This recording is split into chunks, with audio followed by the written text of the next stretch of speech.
Millennium Bharat buzz में आपका स्वागत है। मैं हूं तानिया माथुर नई दिल्ली से और आप देख रहे हैं मिलेनियम न्यूज चैनल 24।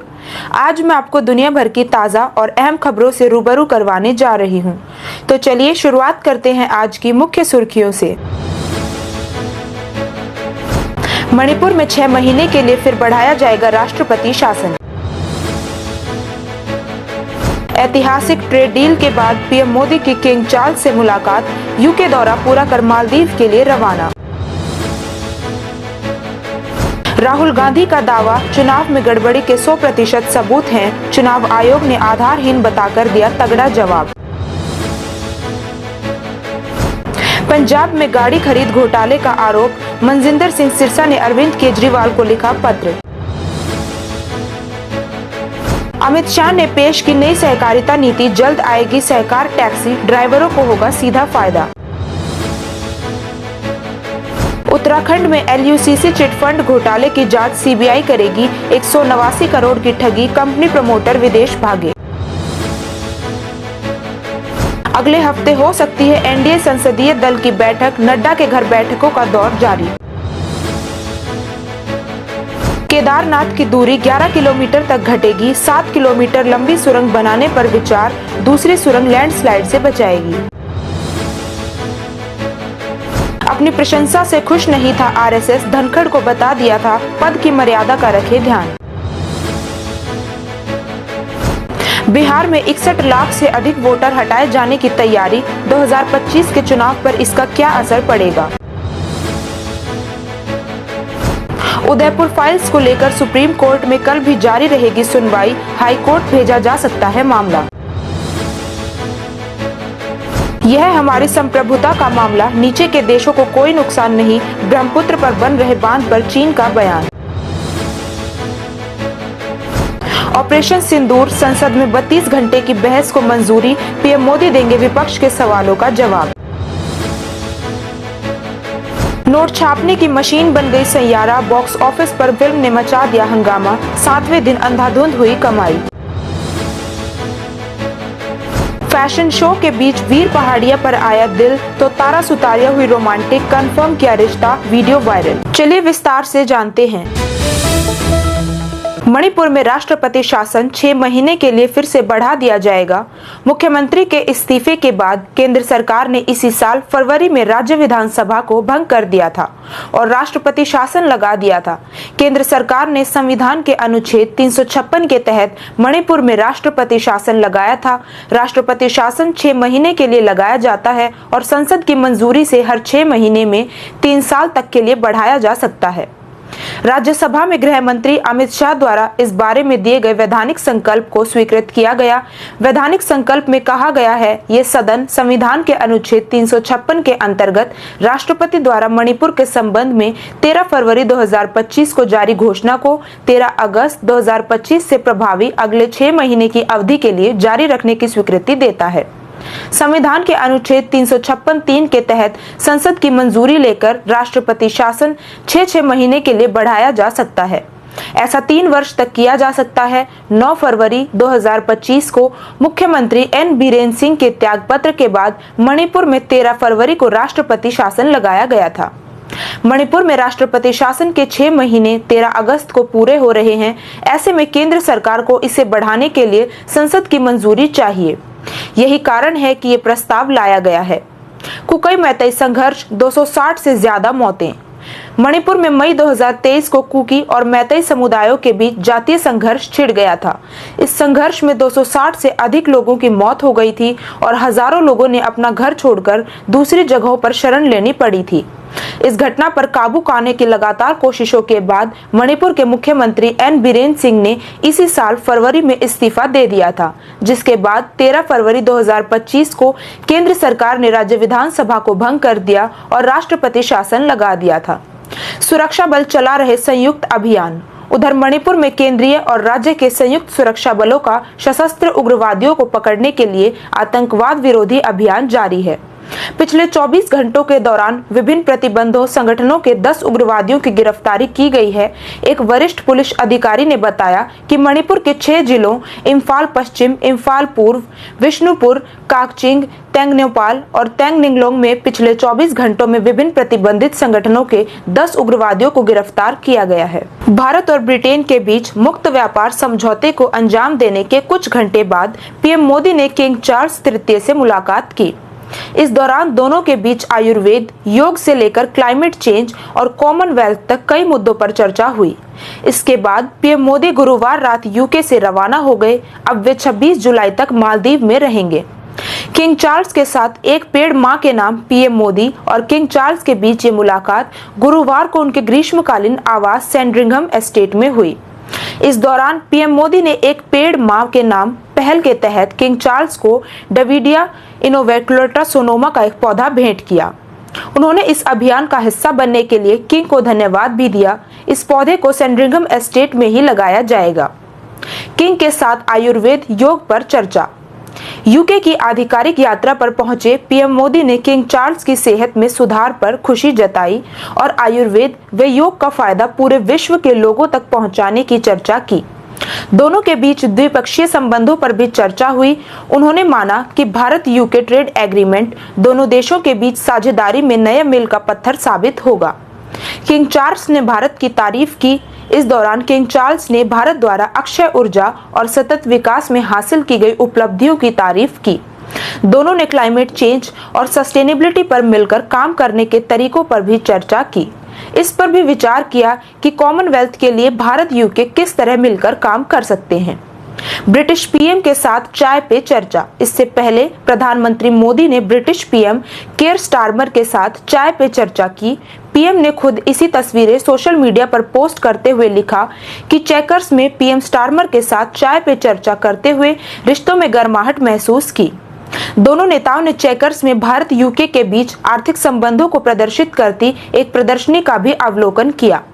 आर्थिक भगोड़ों के प्रत्यार्पण की मांग की। इससे पहले प्रधानमंत्री मोदी ने ब्रिटिश पीएम से मुलाकात के बाद कहा कि आर्थिक अपराधियों के प्रत्यार्पण के मामले में भी हमारी एजेंसियां निकट समन्वय और सहयोग के साथ मिलकर काम करना जारी रखेंगी।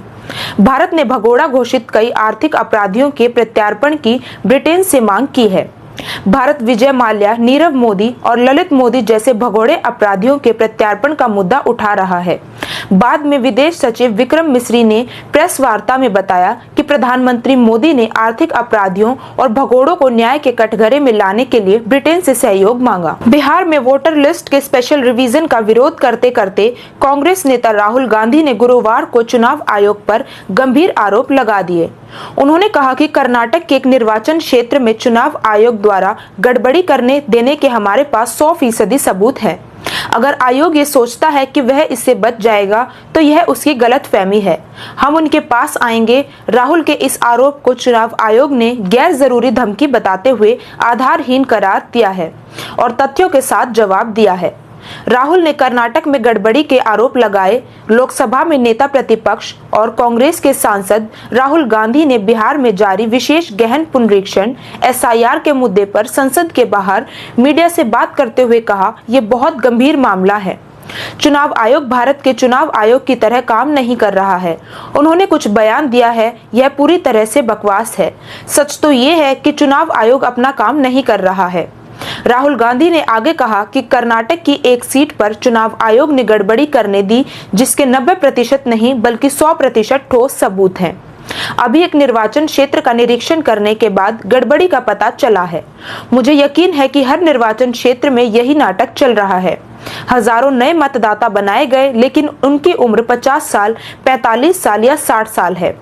राहुल गांधी ने कहा, आयोग बच नहीं पाएगा। राहुल गांधी ने आगे कहा, मतदाताओं का नाम हटाना, नए मतदाता जोड़ना और 18 साल से ज्यादा उम्र के नए मतदाता, हमने उनको पता लगाया। मैं चुनाव आयोग को कहना चाहता हूं कि अगर आपको लगता है कि आप इससे बच निकलेंगे, अगर आपके अधिकारी सोचते हैं कि वे इससे बच निकलेंगे, तो आप गलत हैं। आप इससे बच नहीं पाएंगे। हम आपके पास आएंगे।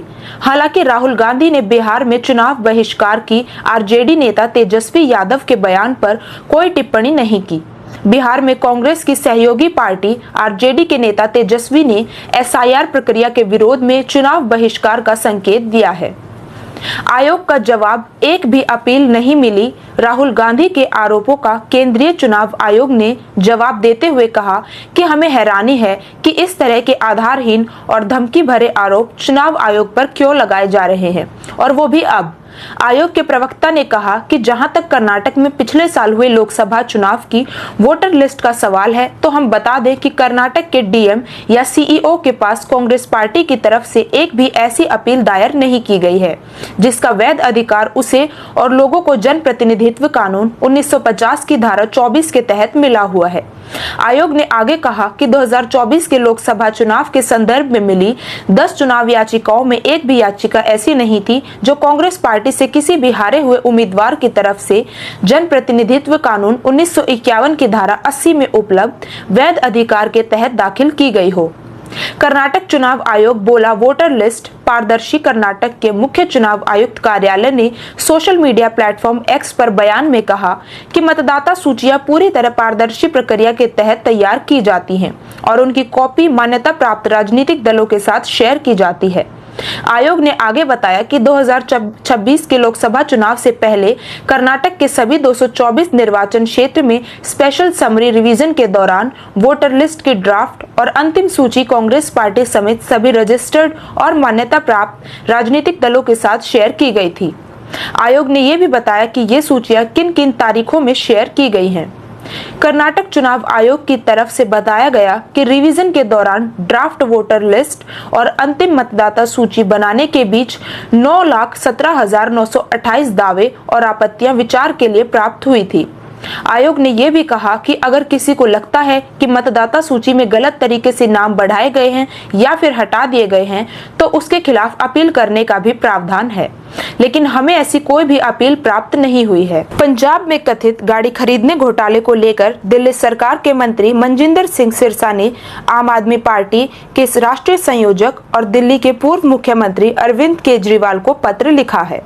उन्होंने कहा कि पंजाब में एक बड़ा भ्रष्टाचार हुआ है। दिल्ली के मंत्री मनजिंदर सिंह सिरसा ने आरोप लगाया कि पंजाब पुलिस विभाग ने 144 गाड़ियां खरीदी। एक गाड़ी की कीमत 47 लाख रुपए है। बिना किसी डिस्काउंट के सरकार ने गाड़ी खरीदी। मैंने शोरूम में इस गाड़ी की कीमत पूछी तो 10 लाख डिस्काउंट पर यह गाड़ी 37 लाख रुपए में मिल रही है। ऐसी भी जानकारी सामने आई है कि सीएम ऑफिस के लोग इस घोटाले में शामिल हैं। मनजिंदर सिंह सिरसा ने अरविंद केजरीवाल को लिखे पत्र में कहा कि भारत में अब तक सबसे बड़े भ्रष्टाचार विरोधी आंदोलन से उपजी एक पार्टी के राष्ट्रीय अध्यक्ष मैं आपको आपकी पार्टी द्वारा गठित एक और सरकार के तहत भ्रष्टाचार के एक और स्पष्ट मामले के बारे में अत्यंत दुख के साथ लिख रहा हूं। उन्होंने लिखा, 2014 में पंजाब पुलिस ने राडक बरसात फोर्स योजना के तहत 144 टोयोटा हिल्स व्हीकल खरीदे। हैरानी की बात यह है कि नई गाड़ी खरीदने पर कंपनी से कोई छूट नहीं ली गई, जबकि ग्राहकों को टोयोटा हिल्स व्हीकल पर नियमित रूप से 10 लाख की छूट मिल रही है। इससे पंजाब के सरकारी खजाने को 14.5 करोड़ का सीधा नुकसान हुआ है, जो एक भ्रष्ट और गंभीर भ्रष्टाचार है। उन्होंने अरविंद केजरीवाल से कहा कि आपके राष्ट्रीय संयोजक होने के नाते जिनके नेतृत्व में पंजाब सरकार चल रही है, नैतिक और राजनीतिक जिम्मेदारी पूरी तरह आपकी है। अगर अभी कार्रवाई नहीं की गई और मामला ईडी जैसी एजेंसियों तक पहुंचा, तो आप इसमें कोई संदेह नहीं करेंगे कि यह एक राजनीतिक कार्रवाई है। केंद्रीय सहकारिता मंत्री अमित शाह ने गुरुवार को नई सहकारिता नीति पेश की। उन्होंने कहा कि ये प्रधानमंत्री मोदी के सहकार से समृद्धि के विजन को पूरा करने की दिशा में एक ऐतिहासिक कदम है। इसका विजन सहकारिता के जरिए समृद्धि लाकर 2047 तक विकसित भारत का निर्माण करना है।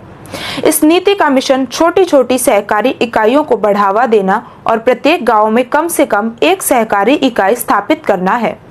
उन्होंने बताया कि सहकारिता मंत्रालय ने पर्यटन, टैक्सी, बीमा और हरित ऊर्जा जैसे क्षेत्रों के लिए विस्तृत योजना तैयार की है। खासतौर से टैक्सी और बीमा क्षेत्र में बहुत कम समय में शानदार शुरुआत की जाएगी। इस साल के अंत तक हम सहकार टैक्सी ले आएंगे, जिसमें सीधा मुनाफा ड्राइवर के पास जाएगा। जीडीपी में योगदान 3 गुना बढ़ाने का लक्ष्य। उन्होंने कहा कि वर्ष 2034 तक सहकारी क्षेत्र का देश की जीडीपी में योगदान 3 गुना बढ़ाने का लक्ष्य रखा गया है। 50 करोड़ नागरिक जो अभी सहकारी क्षेत्र के सक्रिय सदस्य नहीं है या सदस्य ही नहीं है, उन्हें सहकारी क्षेत्र का सक्रिय सदस्य बनाया जाएगा। सहकारी समितियों की संख्या में 30% की वृद्धि का लक्ष्य है। उन्होंने कहा कि मोदी सरकार का लक्ष्य देश को ऐसा ऑपरेटिव सेक्टर बनाना है जिसमें युवा अच्छी से अच्छी शिक्षा लेकर कोऑपरेटिव को अपना अमीर करियर दिखाएं। केंद्रीय मंत्री अमित शाह ने कहा कि 2002 में पहली बार भारत सरकार जब सहकारिता नीति लेकर आई थी तब उनकी पार्टी की सरकार थी और अटल बिहारी वाजपेयी प्रधानमंत्री थे। गुरुवार को जब दूसरी बार सहकारिता नीति पेश की गई तब भी हमारी सरकार है और नरेंद्र मोदी प्रधानमंत्री हैं। शाह ने कहा कि जो पार्टी सरकार के दृष्टिकोण और भारत के विकास के लिए आवश्यक चीजों को समझती है वही सहकारिता क्षेत्र को महत्व दे सकती है। सबके विकास का मॉडल बनाएंगे। सहकारिता मंत्री ने कहा कि मोदी सरकार ने लक्ष्य रखा है कि 2027 तक हम विश्व की तीसरी सबसे बड़ी अर्थव्यवस्था के तौर पर उभरेंगे। इसके साथ साथ 140 करोड़ नागरिकों के सम विकास की भी जिम्मेदारी भारत की है। भारत का मूल विचार एक ऐसा मॉडल बनाने का है जिसमें सबका सामूहिकता के साथ विकास हो, सबका सम विकास हो और सभी के योगदान से देश का विकास हो। मरणासन सहकारिता क्षेत्र का कायाकल्प। अमित शाह ने कहा कि पीएम मोदी ने आजादी के लगभग 75 साल बाद सहकारिता मंत्रालय बनाया। उस समय सहकारिता क्षेत्र एक प्रकार से जीर्ण शीर्ण अवस्था में था। इस सहकारिता मंत्रालय की सबसे बड़ी उपलब्धि है कि देश की छोटी से छोटी सहकारी इकाई का सदस्य गर्व और आत्मविश्वास से भरा हुआ है। बीते 4 साल में कोऑपरेटिव सेक्टर हर पैमाने पर कॉरपोरेट क्षेत्र की तरह समानता के आधार पर खड़ा है। 2020 से पहले कुछ लोगों ने सहकारिता को मृत प्राय क्षेत्र घोषित कर दिया था, लेकिन आज वही लोग कहते हैं कि सहकारिता क्षेत्र का भी पूरा फ्यूचर है। उत्तराखंड के मुख्यमंत्री पुष्कर सिंह धामी ने LUCC चिटफंड घोटाले की जांच CBI से करवाने की मंजूरी दे दी है। उत्तराखंड में इस LUCC आयोनी urban multi state credit and thrift cooperative society नामक चिटफंड कंपनी ने 92 करोड़ के करीब घोटाला कर इसके लोग देश छोड़कर भाग गए। उत्तराखंड के हजारों लोगों का पैसा इस कंपनी में लगा था। इस घोटाले की जांच के लिए पौड़ी के सांसद और भाजपा के राष्ट्रीय मीडिया प्रमुख अनिल बलूनी, हरिद्वार सांसद त्रिवेंद्र सिंह रावत, नैनीताल सांसद अजय भट्ट, टिहरी सांसद माला राज लक्ष्मी शाह ने केंद्रीय गृह मंत्री अमित शाह से मुलाकात की थी। इन लोगों ने इस कंपनी के खिलाफ सख्त से सख्त ठोस कार्यवाही करने की मांग की थी। दरअसल उत्तराखंड में LUCC आयोनी urban multi state credit and thrift cooperative society नामक चिटफंड कंपनी की शुरुआत साल 2017 के शुरू में हुई। बाद में यह कंपनी गढ़वाल श्रीनगर आई और वहां के गढ़वाल श्रीनगर को अपना बेस कैंप बनाकर लोगों को पैसा दोगुना करने और बैंक से ज्यादा ब्याज देने का वादा कर बड़ी मात्रा में लोगों से पैसे जमा करवाए। लोगों में भरोसा जताने के बाद इस चिटफंड कंपनी ने स्थानीय लोगों को अपने यहाँ नौकरी भी दी ताकि लोगों में भरोसा हो जाए और लोग कंपनी में पैसा जमा कर सके। इस कंपनी की धोखाधड़ी को लेकर पहला मामला 1 जून 2024 को सामने आया था, जिसमें कोटद्वार के रहने वाले एक युवती ने इस कंपनी की दुग्गड़ शाखा में कार्यरत मैनेजर विनीत सिंह और कैशियर प्रज्ञा रावत पर रोड खाता खोलने के नाम पर पैसे लेकर धोखाधड़ी का आरोप लगाया था, जिसके बाद कोतवाली कोटद्वार में मुकदमा दर्ज किया गया। पौड़ी पुलिस के मामले में उपायुक्तों को गिरफ्तार कर जेल भेज दिया। लेकिन LUCC चिटफंड कंपनी की धोखाधड़ी के मामले सामने आते रहे और इस मामले में पुलिस ने कंपनी के स्टेट हेड सहित कुल 8 अभियुक्तों को गिरफ्तार किया। साथ ही गिरीश चंद्र बिष्ट, उत्तम सिंह, समीर अग्रवाल और शबाब हुसैन के खिलाफ लुकआउट नोटिस LOC जारी किए। जानकारी के मुताबिक कंपनी ने देश भर में 189 करोड़ का घपला किया और जिसमें उत्तराखंड 92 करोड़ का घोटाला किया है। इस कंपनी के लोग विदेश भाग गए हैं। वहीं इस LUCC चिटफंड घोटाले देहरादून, टिहरी, कोटद्वार, रुद्रप्रयाग, उत्तरकाशी में 1 दर्जन से ज्यादा मुकदमे दर्ज हुए हैं। अभी फिलहाल इस मामले में CID जांच कर रही थी, लेकिन देश के अन्य हिस्सों से भी लगातार मिल रही शिकायतों के बाद इस मामले में मुख्यमंत्री पुष्कर सिंह धामी ने CBI से जांच की सिफारिश करवाने की मंजूरी दे दी है। पुष्कर सिंह धामी ने the Loni Albert multi state credit and thrift cooperative society के संचालकों द्वारा वृहद स्तर पर निवेशकों के साथ धोखाधड़ी संबंधी प्रकरणों में उत्तराखंड सहित विभिन्न प्रदेशों में पंजीकृत अभियोगों को सीबीआई को हस्तांतरित किए जाने हेतु अनुमोदन प्रदान किया है। प्रधानमंत्री नरेंद्र मोदी की अध्यक्षता में अगले सप्ताह एनडीए संसदीय दल की बैठक हो सकती है। सूत्रों ने यह जानकारी दी है। साथ ही उन्होंने बताया है कि इस बैठक का आयोजन सोमवार या मंगलवार को किया जा सकता है। संसद का मॉनसून सत्र चल रहा है। ऐसे में इस बैठक को मॉनसून सत्र के लिहाज से भी काफी महत्वपूर्ण माना जा रहा है। उधर भाजपा के राष्ट्रीय अध्यक्ष जेपी नड्डा भी लगातार बैठकों में जुटे हैं। संसद के मॉनसून सत्र में पिछली बार की अपेक्षा कुछ ज्यादा ही हलचल नजर आ रही है। जगदीप धनखड़ का अचानक से उपराष्ट्रपति के पद से इस्तीफा देना और इलाहाबाद हाई कोर्ट के जस्टिस यशवंत शर्मा के खिलाफ महाअभियोग को लेकर इस बार मॉनसून सत्र कई मामलों में अलग है।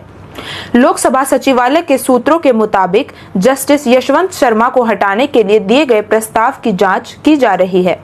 1 सप्ताह का लग सकता है समय।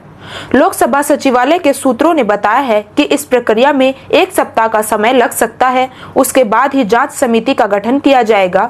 नियम के अनुसार सदन में प्रस्ताव के बारे में घोषणा करने की आवश्यकता नहीं है। पूर्व सभापति जगदीप धनखड़ ने राज्यसभा के प्रस्ताव के बारे में बताया था। भाजपा अध्यक्ष जेपी नड्डा से की मुलाकात। उधर आरएसएस ने यह सरकार कार्यवाह अरुण कुमार ने भाजपा अध्यक्ष जेपी नड्डा से मुलाकात की। ये मुलाकात करीब 1.5 घंटे चली। जेडीयू के कार्यकारी अध्यक्ष संजय झा ने केंद्रीय मंत्री और जेडीयू सांसद रामनाथ ठाकुर के घर जाकर उनसे मुलाकात की। कल रात रामनाथ ठाकुर के घर जेपी नड्डा भी गए थे। हालांकि बाद में बताया गया कि किसी रूटीन बैठक के सिलसिले में नड्डा वहां गए थे। केदारनाथ यात्रा को सुगम और सुरक्षित बनाने के लिए केंद्रीय सड़क एवं परिवहन मंत्रालय ने 2 सुरंगों के निर्माण का प्रस्ताव किया है। इन सुरंगों के बनने से श्रद्धालुओं को ट्रैफिक जाम और भूस्खलन जैसी समस्याओं से राहत मिलेगी। एक सुरंग कालीमठ से सोनप्रयाग तक प्रस्तावित है, जिसकी लंबाई करीब 7 किलोमीटर होगी। दूसरे सीतापुर से गौरीकुंड तक सुरंग, सड़क और पुलों का निर्माण करने का विचार चल रहा है। इससे केदारनाथ की दूरी 8 से 11 किलोमीटर तक कम हो सकती है। लैंडस्लाइड ट्रैफिक से बचाएंगी सुरंग। केदारनाथ धाम में यात्रियों की संख्या हर साल बढ़ती जा रही है। ऐसे में ट्रैफिक जाम की समस्या भी गंभीर हो गई है। इसके अलावा मॉनसून सीजन में केदारनाथ के पैदल रूट और सड़क मार्ग पर अक्सर भूस्खलन होता है। पत्थर मलबा गिरने से रास्ते अवरुद्ध हो जाते हैं। यात्रियों को परेशानी के अलावा कई बार बड़ी दुर्घटनाएं भी हो जाती हैं। इन्हीं बातों को ध्यान में रखते हुए अब सुरंग बनाने का विचार किया जा रहा है। कालीमठ से सोनप्रयाग तक सुरंग। जानकारी के मुताबिक कालीमठ से सीधे सोनप्रयाग तक 7 किलोमीटर लंबी टनल बनाने के लिए विचार किया जा रहा है। इसके लिए अलाइनमेंट भी तैयार कर लिया गया है। वहीं सीतापुर से गौरीकुंड तक सुरंग, सड़क और पुल बनाने के लिए 3 से 4 अलाइनमेंट हो चुके हैं। जानकारी के मुताबिक इन कार्यों के लिए प्री फिजिबिलिटी सर्वे हो चुका है। पूरा डाटा भी तैयार कर लिया गया है। 1-1.5 हफ्ते में प्रस्ताव तैयार करके भारत सरकार को देना है। हरी झंडी मिलने के बाद इस महत्वाकांक्षी परियोजनाओं पर काम शुरू किया जा सकेगा। 2013 की आपदा से पहले गौरीकुंड से केदारनाथ का पैदल मार्ग 14 किलोमीटर का हुआ करता था। इसमें गौरीकुंड से जंगल चट्टी से भीमबली, भीमबाली से रामबाड़ा, रामबाड़ा से गरुड़ चट्टी होते हुए केदारनाथ तक पैदल चढ़ाई करनी होती थी। लेकिन 2014 की आपदा के बाद रामबाड़ा और गरुड़ चट्टी का रास्ता आपदा की भेंट चढ़ गया। मंदिर पहुंचने के लिए अब 21 किलोमीटर का रूट, केदारनाथ तक पहुंचने का नया रास्ता 21 किलोमीटर लंबा है, जो गौरीकुंड, जंगल चट्टी, भीमबाली, रामबाड़ा, छोटी लिंचोली, बड़ी लिंचोली, रुद्रा पॉइंट होकर केदारनाथ मंदिर तक जाता है। इस पैदल रूट पर कई जगहें ऐसी हैं जहां अक्सर लैंडस्लाइड होता रहता है। इसमें गौरीकुंड से भीमबाली तक का रास्ता ज्यादा खराब है। दूसरी तरफ सोनप्रयाग से गौरीकुंड के बीच में भी लैंडस्लाइड जोन है। कालीमठ से सोनप्रयाग तक सुरंग बनने के बाद अन्य रास्तों के लिए भी इसी तरह परियोजनाएं बनाने की संभावनाएं जताई जा रही हैं। इन सुरंगों और रास्तों को बनाने का मकसद लैंडस्लाइड जोन में जान माल की हिफाजत करना और ट्रैफिक जाम से बचाना है। जगदीप धनखड़ के उपराष्ट्रपति पद से त्यागपत्र के बाद उनसे कार्यकाल से जुड़ी कई विवादास्पद बातें धीरे धीरे सामने आ रही हैं। राष्ट्रीय स्वयंसेवक संघ को लेकर उनकी टिप्पणियों पर भी विवाद हुआ था। सूत्रों ने बताया कि आरएसएस अपनी प्रशंसा करने वाली धनखड़ की टिप्पणियों से प्रसन्न नहीं था और यह बात उन्हें बता भी दी गई थी। जगदीप धनखड़ ने उपराष्ट्रपति रहते हुए कई बार आरएसएस का गुणगान किया था। उन्होंने राज्यसभा में यह तक कह डाला था कि आरएसएस की आलोचना करना संविधान के खिलाफ है। उनके ये बयान आरएसएस के स्तुति गान के रूप में देखे गए थे। तब यह प्रश्न भी उठा था कि क्या वे ऐसा आरएसएस के करीब जाकर राष्ट्रपति बनने का अपना रास्ता साफ करने के लिए कर रहे हैं। धनखड़ ने खुद बताया था आरएसएस का प्रशंसक। ये घटना पिछले साल अगस्त की है, जब समाजवादी पार्टी के सांसद रामजी लाल सुमन ने राष्ट्रीय परीक्षा एजेंसी एनटीए की अध्यक्ष की नियुक्ति पर सवाल उठाया था, जिसमें आरएसएस से जुड़ाव का मुद्दा उठाया गया। इस पर धनखड़ ने कहा था कि आरएसएस की आलोचना करना संविधान के खिलाफ है और ये संगठन राष्ट्रीय कल्याण व स्वीकृति के लिए योगदान देता है। इससे पहले वे एक कार्यक्रम में कह चुके थे कि वे पिछले 25 वर्षों से आरएसएस के प्रशंसक रहे हैं। उन्होंने खुद की तुलना एकलव्य से की थी, जो समर्पण का प्रतीक है, और ये जताया था कि आरएसएस से औपचारिक रूप से जुड़ न पाने का उन्हें अफसोस है। संघ को अनावश्यक लगे थे धनखड़ के बयान। हाल ही में आरएसएस महासचिव दत्तात्रेय होसबोले ने संविधान की प्रस्तावना का मुद्दा उठाया था और इसमें आपातकाल के दौरान जोड़े गए सेक्युलर और समाजवादी शब्दों को हटाने की बात कही थी। धनखड़ ने इस पर अपनी राय रखी। उन्होंने कहा था कि प्रस्तावना माता पिता की तरह है, जिसे बदला नहीं जा सकता। ये बयान भले ही आरएसएस की मांग से अलग था, लेकिन इमरजेंसी के दौरान प्रस्तावना में बदलाव पर खुद जताया, जो संघ के दृष्टिकोण से मेल खाता है। सूत्रों के मुताबिक संघ के वरिष्ठ नेताओं की ओर से धनखड़ को यह अवगत करा दिया गया था कि संघ के बारे में दिए गए उनके बयान अनावश्यक थे। उन्हें ये याद दिलाया गया था कि वे संवैधानिक पद पर आसीन हैं। बिहार में विधानसभा चुनाव से पहले चल रहे वोटर लिस्ट के विशेष गहन पुनरीक्षण स्पेशल इंटेंस रिवीजन को लेकर भारी बवाल मचा है। विपक्ष इसे वोटबंदी करार देते हुए विरोध कर रहा है, तो सत्ता पक्ष से चुनाव आयोग की एक निष्पक्ष कार्यवाही। इसी बीच चुनाव आयोग ने घोषणा की है कि बिहार में अभी तक 61.1 लाख ऐसे मतदाता हैं जो नहीं मिले हैं। ऐसे में इन्हें हटाया जा सकता है। ये बदलाव आने वाले 2025 विधानसभा चुनावों पर बड़ा प्रभाव डाल सकता है। चुनाव आयोग ने कहा 99% वोटरों तक पहुंचा आयोग। चुनाव आयोग के अनुसार अब तक 99% मतदाताओं का आयोग पहुंचा है। कुल 7.9 करोड़ मतदाताओं में से 7.21 करोड़ ने नामांकन फॉर्म जमा कर दिए हैं और उनका डिजिटलीकरण हो चुका है। केवल 7 लाख मतदाताओं ने अभी तक अपने फॉर्म नहीं लौटाए हैं। फॉर्म जमा करने की अंतिम तिथि 25 जुलाई है। 61 लाख वोटरों का नाम हटाने के कारण जो चुनाव आयोग ने बताया कि 61.1 लाख मतदाताओं में से पहला 21.6 लाख मतदाता दिवंगत हो चुके हैं। 31.5 लाख स्थायी रूप से बिहार से बाहर चले गए। 7 लाख का नाम कई स्थानों पर दर्ज किया था। 1 लाख मतदाता का पता ही नहीं चल पाया है। प्रति विधानसभा 25,000 से ज्यादा वोटरों का नाम कट सकता है। चुनाव आयोग के आंकड़े के अनुसार औसतन बिहार की 243 विधानसभा सीटों में से प्रति क्षेत्र 25,144 नाम हट सकते हैं। इसका बिहार में आने वाले दिनों में विधानसभा चुनाव पर भी असर पड़ेगा। वोटरों का नाम हटाने की प्रक्रिया का बिहार के चुनावी नतीजों पर क्या असर पड़ेगा, इसे समझने के लिए राज्य के पिछले विधानसभा चुनाव के परिणाम पर नजर डालना होगा। बिहार विधानसभा चुनाव 2020 में करीबी मुकाबलों पर नजर। पिछले बिहार विधानसभा चुनाव में कई सीटों पर मुकाबला बेहद कांटे का था। 11 सीटों का फैसला 1000 वोटर से कम अंतर का हुआ था। 35 सीटों पर अंतर 3000 वोट से कम, 52 सीटों पर अंतर 5000 वोट से कम। महागठबंधन को मामूली अंतर से हार मिली। 27 सीटों पर 5000 वोट से कम अंतर से हार। 18 सीटों पर 3000 वोट से कम अंतर। 6000 सीटों पर अंतर 1000 वोट से भी कम। राहुल गांधी बनाम चुनाव आयोग। एसआईआर प्रक्रिया को लेकर इंडिया ब्लॉक की पार्टियों ने संसद में विरोध किया और चुनाव आयोग पर अनियमितताओं के आरोप लगाए। विपक्ष के नेता राहुल राहुल गांधी ने चुनाव आयोग पर निशाना साधते हुए कहा, अगर आप सोचते हैं कि आप बच जाएंगे तो आप गलत हैं। हमारे पास 100% सबूत हैं कि चुनाव आयोग ने कर्नाटक में गड़बड़ी की अनुमति दी। ये ऐसा पैटर्न है जिसके बाद 1 सीटों पर नए वोट जोड़े जा रहे हैं, जबकि पुराने मतदाताओं को हटाया जा रहा है। राहुल गांधी के आरोपों पर चुनाव आयोग ने कड़ी प्रतिक्रिया दी और इसे निराधार बताया। आयोग ने कहा कि विपक्षी नेता ने जनप्रतिनिधित्व अधिनियम 1951 की धारा 80 के तहत निर्धारित प्रक्रिया का पालन करने के बजाय सार्वजनिक आरोप और संवैधानिक निकायों को धमकाने का रास्ता चुना। क्यों है ये अहम? 61 लाख से अधिक मतदाताओं के नाम हटाए जाने और कई सीटों पर 1000 वोट से भी कम अंतर से नतीजे तय होने के चलते 2025 बिहार चुनाव का नतीजा इन बदलावों पर निर्भर हो सकता है। राजनीतिक विश्लेषकों का कहना है कि महत्वपूर्ण स्विंग सीटों के प्रमुख जनसांख्यिकीय समूहों के नाम से हटाने से समीकरण बदल सकते हैं। जैसे जैसे बिहार नवंबर में होने वाले हाई टैक्स चुनाव के करीब पहुंच रहा है, मतदाता सूची और चुनावी पारदर्शिता को लेकर तनाव बढ़ रहा है। चुनाव आयोग और विपक्ष दोनों आमने सामने हैं। फिल्म उदयपुर फाइल्स की रिलीज को लेकर सुप्रीम कोर्ट में गुरुवार को सुनवाई हुई। इस मामले में अभी तक कोई फैसला नहीं सुनाया गया और शुक्रवार को भी सुनवाई जारी रहेगी।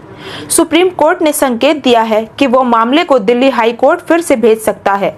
सुप्रीम कोर्ट कल होने वाले सुनवाई पर इस बात पर सुनवाई करेगा कि फिल्म की रिलीज को रोका अंतरिम आदेश पर जारी नहीं। सुप्रीम कोर्ट ने इस मामले में जस्टिस सूर्यकांत और जस्टिस जॉय माल्या बागची की बेंच ने सुनवाई की। केंद्र सरकार की ओर से सॉलिसिटर जनरल तुषार मेहता ने कहा कि ये फिल्म अपराध को लेकर है, किसी समुदाय को लेकर नहीं। इसमें किसी समुदाय को नहीं बल्कि आतंकवाद को निशाना बनाया गया है।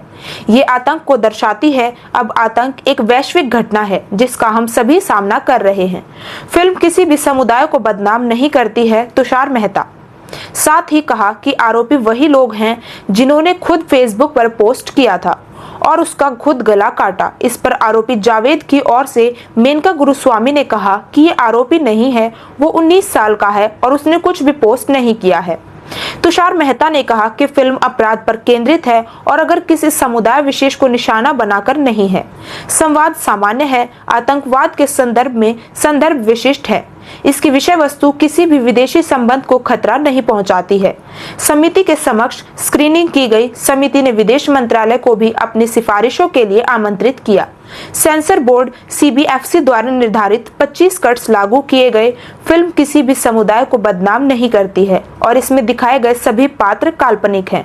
हालांकि आरोपी की वकील ने कहा कि इससे ट्रायल प्रभावित होगा। न्यायिक अफसरों को अंडर एस्टिमेट मत कीजिए, जस्टिस सूर्यकांत। सुनवाई के दौरान जस्टिस सूर्यकांत ने कहा कि आप हमारे न्यायिक अफसरों को अंडर एस्टिमेट मत कीजिए।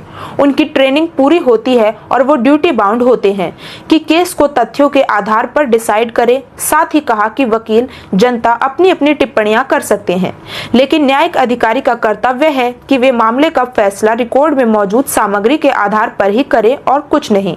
वकील मेनका गुरुस्वामी ने अदालत में कहा कि समाज पूर्वाग्रह से ग्रस्त है।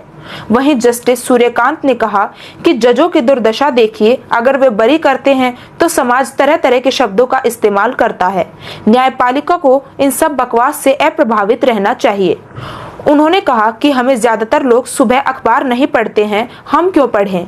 समाज का अधिकार है कि फिल्म देखे या ना देखे। जस्टिस सूर्यकांत ने कहा कि समाज का अधिकार है वो फिल्म देखे या ना देखे। हर काल्पनिक फिल्म किसी न किसी सच्ची घटना पर आधारित होती है। उन्होंने कहा कि जब कोई घटना होती है, अच्छी या बुरी, लेखक फिल्म वाले कुछ न कुछ थीम बनाते हैं। आपकी दलीलें माने तो ये सब बंद हो जाएगा। सॉलिसिटर जनरल तुषार मेहता ने कहा कि 26/11 और अक्षरधाम हमले जैसी वास्तविक घटनाओं पर भी फिल्म और वेब सीरीज बनी है।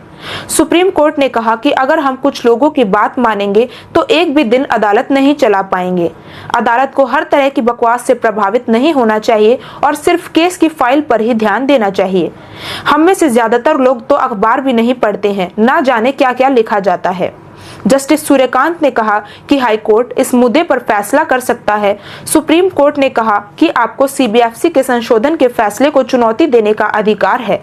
कपिल सिब्बल ने मांग की है कि हाई कोर्ट को फिल्म देखने दीजिए और फैसला लीजिए। वहीं मेनका गुरुस्वामी ने दलील दी कि सिनेमेटोग्राफर एक्ट की धारा 6 केंद्र सरकार को वाइड्स की सिफारिश करने का अधिकार नहीं देती है। सुप्रीम कोर्ट ने कहा कि हम इसमें नहीं पढ़ते हैं। अगर उन्हें कोई ऐसी चीज सही नहीं लगती है तो इससे उनको सुझाव देने का अधिकार नहीं छीन सकते हैं। प्रोड्यूसर के वकील ने क्या कहा?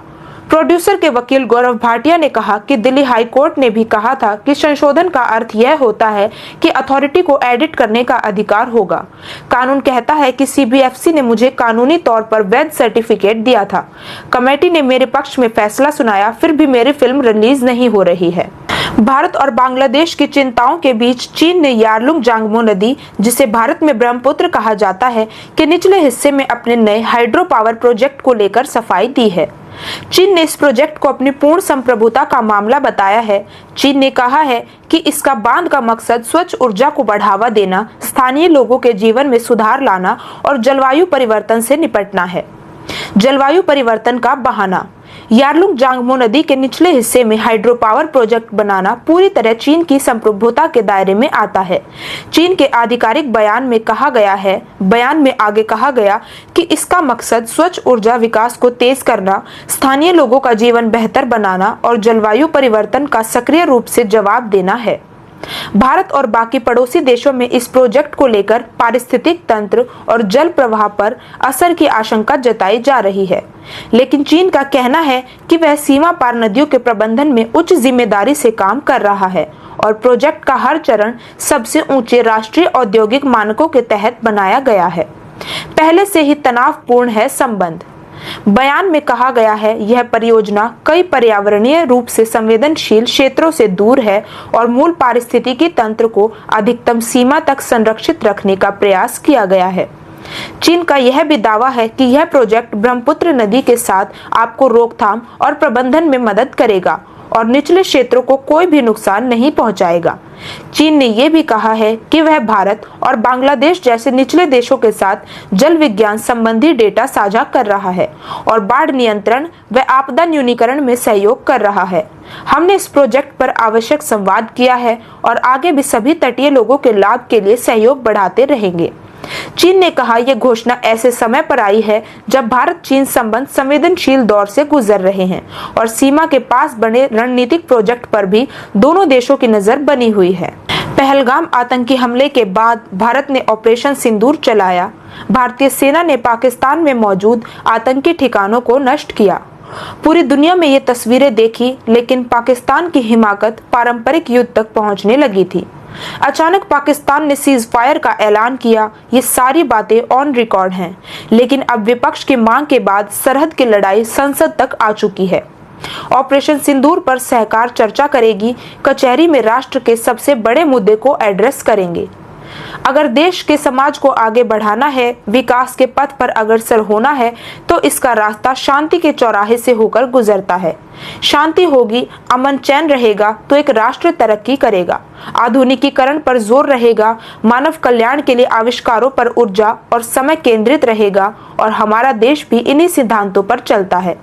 भारत शांति प्रिय देश है। बुद्धि की धरती का संदेश दुनिया में दिया जाता रहा है। हम किसी से बैर नहीं रखते।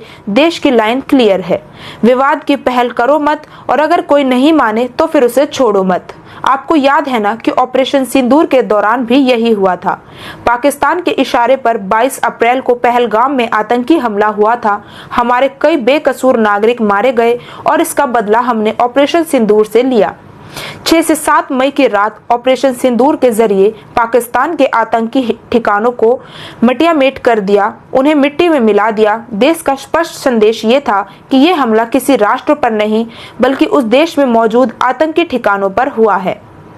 भारत की लाइन क्लियर थी। ऑपरेशन सिंदूर पहलगाम आतंकी हमले का जवाब था, लेकिन पाकिस्तान ने इसे एक्ट ऑफ वॉर समझा और 7 से 8 मई को कई सैन्य ठिकानों पर ड्रोन और मिसाइलों से हमला करने की कोशिश की।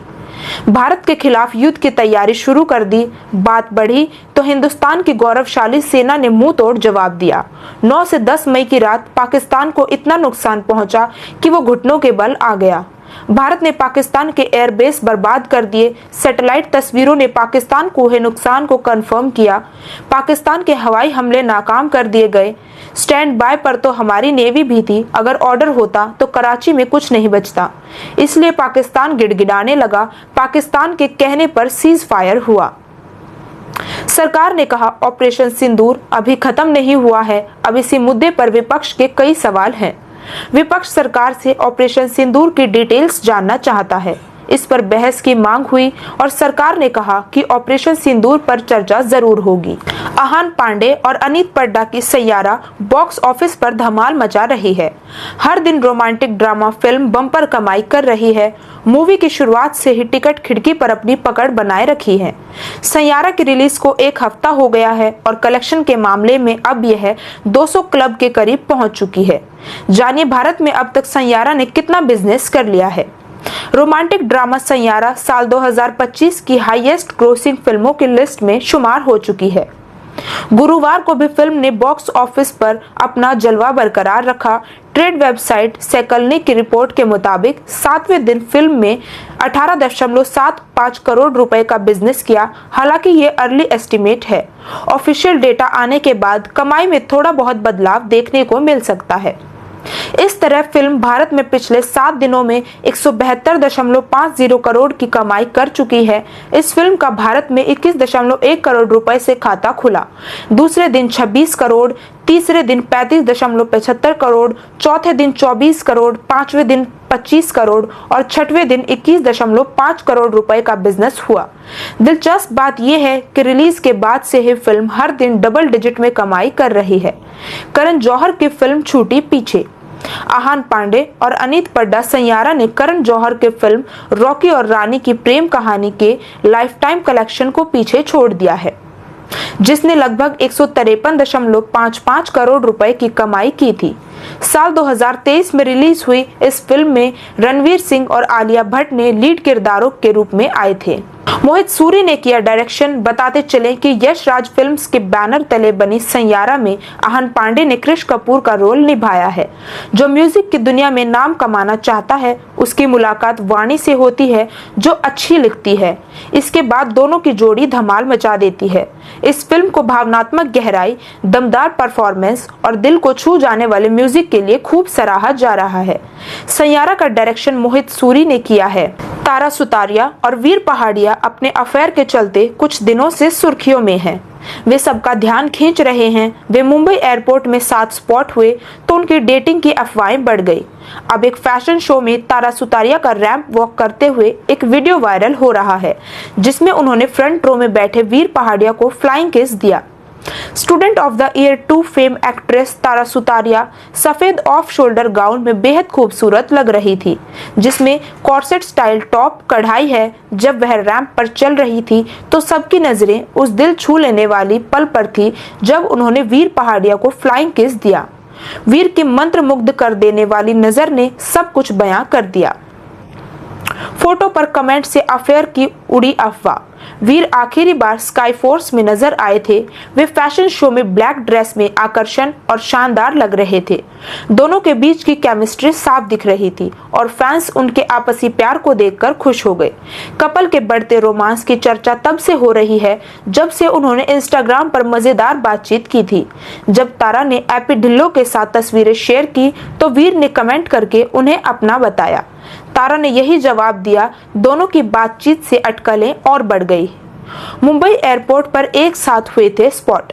फैशन शो से एक दिन पहले तारा और वीर को मुंबई एयरपोर्ट पर एक साथ देखा गया था। दोनों ने स्टाइलिश सफेद आउटफिट्स में ट्विनिंग की और एक ही कार में पहुंचे। वीर ने तारा के लिए दरवाजा खोलकर एक सच्चे जेंटलमैन होने का सबूत दिया।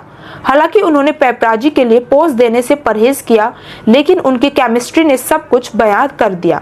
हालांकि तारा और वीर ने ऑफिशियली अपने रिश्ते की पुष्टि नहीं की है, लेकिन सोशल मीडिया कमेंट से लेकर एयरपोर्ट पर मौजूदगी और अब फ्लाइंग किस खास मोमेंट फैंस को यकीन दिला रहे हैं कि दोनों के बीच कुछ खास चल रहा है। फिलहाल के लिए बस इतना ही। हमें देखने के लिए धन्यवाद। देश दुनिया की हर ताज़ा खबर से जुड़े रहने के लिए हमारे साथ बने रहिए। लेटेस्ट अपडेट्स के लिए हमें फेसबुक, ट्विटर, इंस्टाग्राम और टिकटॉक पर मिलेनियम न्यूज़ 24 के नाम से फॉलो करें। हमारे यूट्यूब चैनल मिलेनियम न्यूज़ 24 भी जरूर देखें। आप हमें एंड्रॉयड और iOS devices, Apple TV, roku TV, Amazon Fire TV और सभी स्मार्ट टीवी प्लेटफॉर्म्स पर भी देख सकते हैं। मनोरंजन और खबरों की दुनिया का आनंद लें मिलेनियम टीवी ऐप्स के साथ। एंड्रॉयड के लिए मिलेनियम टीवी USA और गूगल पर मिलेनियम न्यूज़ डाउनलोड करें। मिलेनियम न्यूज़ 24 का हिस्सा बनने के लिए आपका धन्यवाद।